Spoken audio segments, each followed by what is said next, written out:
Pemirsa, Gubernur Jakarta Pramono Anung sampaikan bela sungkawa pada korban tertimpa pohon tumbang di Dharma Wangsa. Pemprov Jakarta ini juga menanggung seluruh biaya pemakaman dan perawatan korban.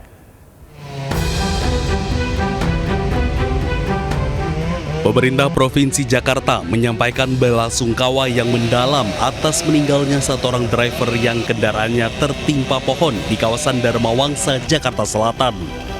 Pemprov Jakarta akan bertanggung jawab dan menanggung biaya pemakaman korban termasuk korban lain yang mengalami luka.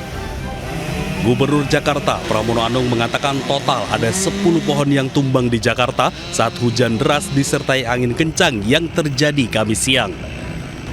Menyampaikan bela sungkawa yang mendalam atas meninggalnya satu orang driver yang kendaraannya tertimpa pohon di Jakarta Selatan di Dharma Wangsa kemarin sore pada jam 15 lebih sedikit. Pemprov DKI Jakarta bertanggung jawab khususnya kepada korban yang meninggal dunia dan juga yang luka-luka.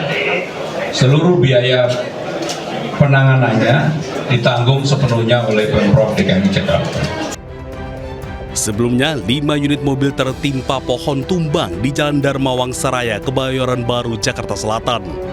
Hal itu akibat hujan deras disertai angin kencang yang terjadi pada Kamis siang. Akibatnya, satu orang meninggal dunia dan satu lainnya mengalami luka. Pemirsa, Museum Rekor Indonesia menganugerahkan sertifikat kepada IAIN Kendari dan MNC Sekuritas atas pencapaian rekor penciptaan investor saham syariah dan reksadana syariah terbanyak, serta literasi keuangan syariah kepada mahasiswa terbanyak di Indonesia. Dan pencapaian ini juga menandai langkah besar dalam inklusi keuangan syariah di Sulawesi Tenggara. Museum Rekor Indonesia, MURI, menyerahkan sertifikat kepada Institut Agama Islam Negeri Kendari dan MNC Sekuritas atas prestasi mereka memecahkan 2 rekor MURI. Rekor tersebut meliputi penciptaan investor saham syariah dan reksadana syariah terbanyak, yaitu mencapai 2.173 orang, serta literasi keuangan syariah kepada mahasiswa terbanyak di Indonesia yang mencakup sekitar 3.000 mahasiswa. Yang sebelumnya rekor kami itu 2.000 peserta, 2.000 investor, dan yang sudah kami verifikasi dan tercatat berhasil tercatat 2.173 investor. Jadi otomatis ini memecahkan rekor sebelumnya. Kami melihat dengan adanya kegiatan MURI ini mampu memberikan nuansa yang lebih baik lagi, lebih bersemangat lagi bahwa pasar modal ini makin merakyat.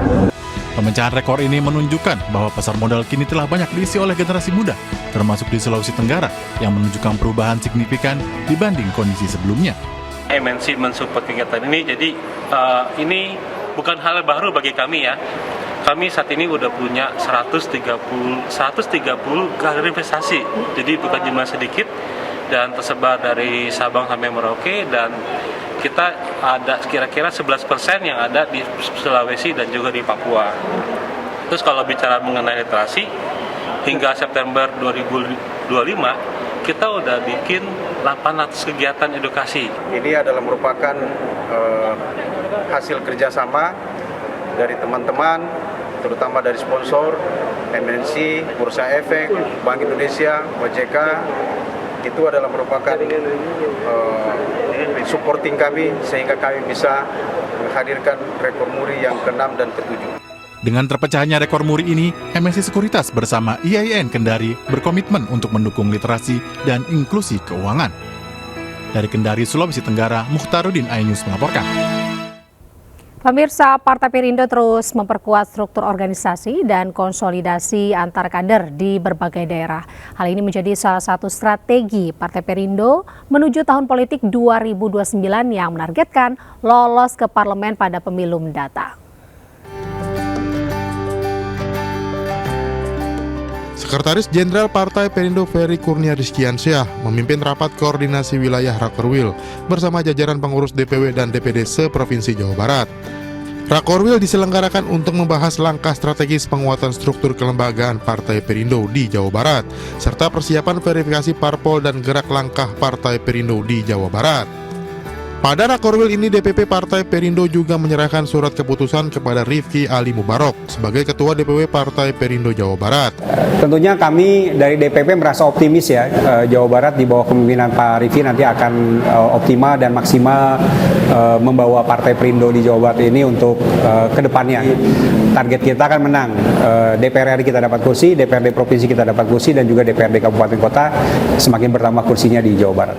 Dengan kepengurusan baru, Partai Perindo diharapkan dapat memperkuat kerja-kerja elektoral di provinsi dengan jumlah pemilih terbesar di Indonesia ini. Di Jawa Barat, mayoritas itu dari usia produktif, Gen Z dari usia 20 sampai dengan usia 40, itu yang paling besar, hampir sekitar 20 jutaan. Nah, ini yang sangat potensial.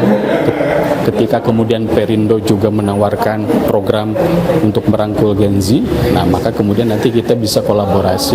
Partai Perindo menaruh Jawa Barat sebagai epicentrum, sebagai prioritas untuk kemudian Partai Perindo membenahi struktur dan kemudian memperkuat pengurus di Jawa Barat.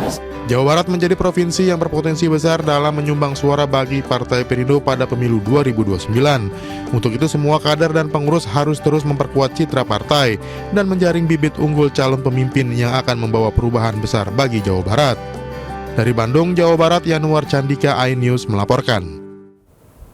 Pemirsa, hadiri KTT APEC 2025, Presiden Prabowo Subianto ini disambut Presiden Korea Selatan Lee Jae-myung. Di hadapan para pemimpin dunia ini, Prabowo akan berbicara mengenai penguatan kerjasama ekonomi di kawasan Asia Pasifik. Indonesia 대통령님입니다. Presiden Prabowo Subianto menghadiri konferensi tingkat tinggi Asia Pacific Economic Cooperation 2025 di Gyeongju, Korea Selatan.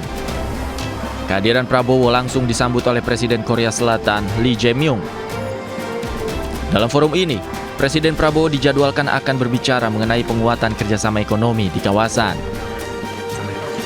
지연되고 있긴 합니다만.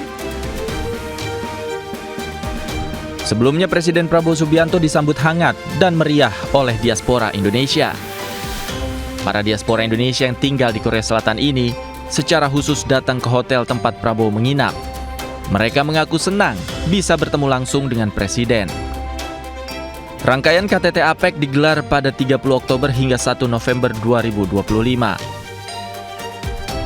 Untuk aku sih berharapnya Pak Prabowo bisa membawa Indonesia lagi untuk maju lagi ya. Semoga harapannya dengan 4 tahun lagi Pak Prabowo memimpin Indonesia ini bisa membuat masyarakat lebih sejahtera. Konferensi ini dihadiri para pemimpin ekonomi anggota APEC untuk membahas arah kebijakan strategis di kawasan Asia Pasifik. Tim Liputan iNews melaporkan.